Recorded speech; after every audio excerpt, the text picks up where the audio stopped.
जिस प्रकार से मुकदमा दर्ज किया गया है, केवल आधा घंटा पहले प्रताप सिंह बाजवा एलओपी लीडर अपना बयान न्यूज 18 को देते हैं और आधा घंटे के बाद पंजाब के मुख्यमंत्री संडे वाले दिन जाकि एतवार को तैयार होके पगड़ी बांध के ये बयान दे देते हैं लाइव होके कि अब बाजवा पर कार्रवाई होगी। जिस तरीके से उन्होंने उत्तेजना दिखाई और फिर तुरंत ऑफिसर पहुंच जाते हैं और शाम को 2 बजे एफआईआर 2-3 बजे दर्ज कर ली जाती है, इससे आप क्या अंदाजा लगा सकते हैं कि ये सरासर बदलाखोरी की भावना से किया गया एक मुकदमा है। और बाजवा साहब क्या कह रहे हैं, ये तो अखबारों में है जो उन्होंने कहा है। अखबार ने ये कहा है, ये न्यूज है कि 55 हैंड ग्रेनेड पंजाब के अंदर आए, अभी तक 9 लापता हैं, 9 की कोई इंफॉर्मेशन नहीं है। तो उन्होंने क्या किया? कुछ नहीं कहा। केजरीवाल साहब ने बहुत कुछ कहा। ऐसे अगर आप बात करेंगे तो आपने भी मिसलीड किया जब आपने कहा कि गोल्डी बराड़ को हमने पकड़ लिया है और जल्दी ला रहे हैं। That is a misleading. आपने फिर आपके ऊपर भी मुकदमा दर्ज बनता है। और ये तो पंजाब का बच्चा कह रहा है कि हो सकता है कल को हैंड ग्रेनेड जो है कहीं और गिर जाए। मंदिरों पे गिर गए हैं। मिस्टर कालिया जो हैं हमारे बीजेपी के नेता, 48 दिन पहले आपके पास इंफॉर्मेशन आ चुकी थी कि मिस्टर किसी हिंदू लीडर के ऊपर एक मुकदमा दर्ज हो रहा है।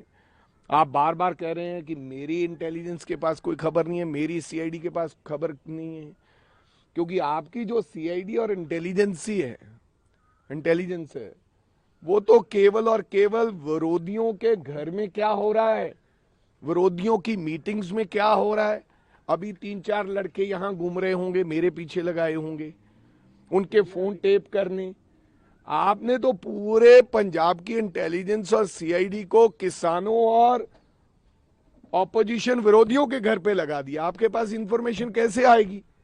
अगर आपकी इंटेलिजेंस इतनी काबिल होती जहां आपकी सीआईडी, तो फिर मंदिर पे हमला कैसे होता?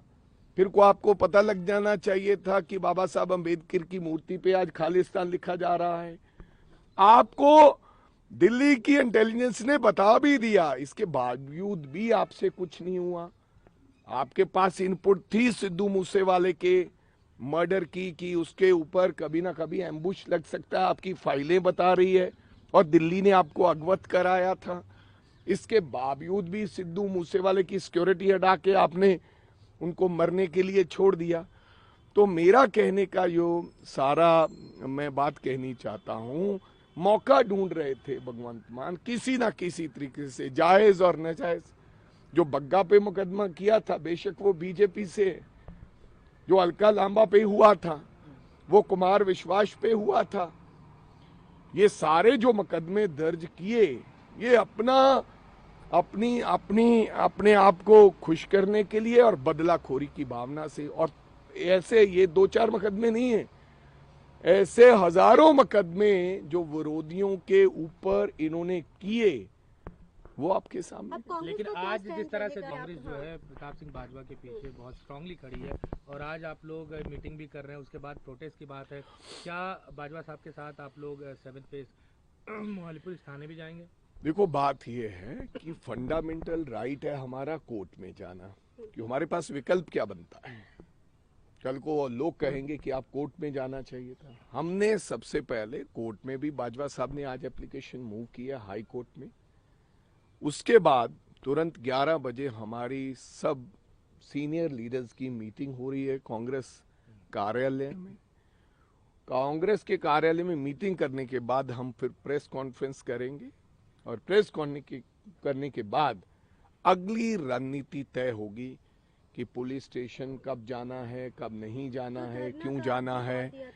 तो ये धरना प्रदर्शन एक जगह नहीं होगा, पूरे पंजाब में होंगे और ईद से ईद खड़का देंगे आम आदमी पार्टी की सरकार की और सरदार भगवंत सिंह मान की। सोने नहीं देंगे। जिस प्रकार से जब जिसको चाहा, जो मर्जी चाहा, कोई बात करने लगा, जिसने आपके खिलाफ बात कर दी, आपने मुकदमा दर्ज करके उसको पकड़ने का और डराने का काम किया।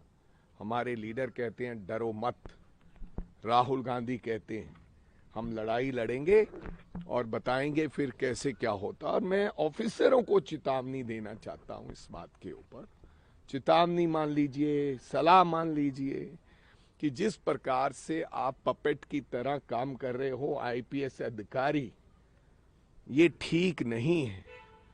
ये कांग्रेस पार्टी भूलेगी नहीं।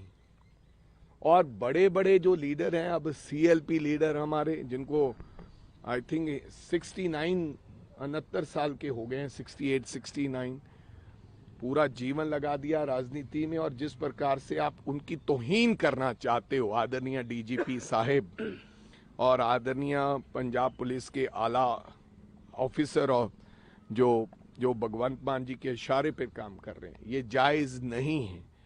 कभी कभी उल्टी गिनती भी शुरू हो जाती है। तो मेरी आप लोगों को सलाह है, आप उस पदों पर बैठे हैं, मेरे को लगता है कि आप उससे पद से कहिए कि हमें हटा दीजिए, कहीं और लगा दीजिए, लेकिन हम गलत काम नहीं करेंगे। इतनी पंजाब पुलिस के पास करेज होनी चाहिए बात करने की। और अगर नहीं करेंगे तो समय तो बदलता रहता है, किसी का पक्का समय तो है नहीं, ना तो पक्का समय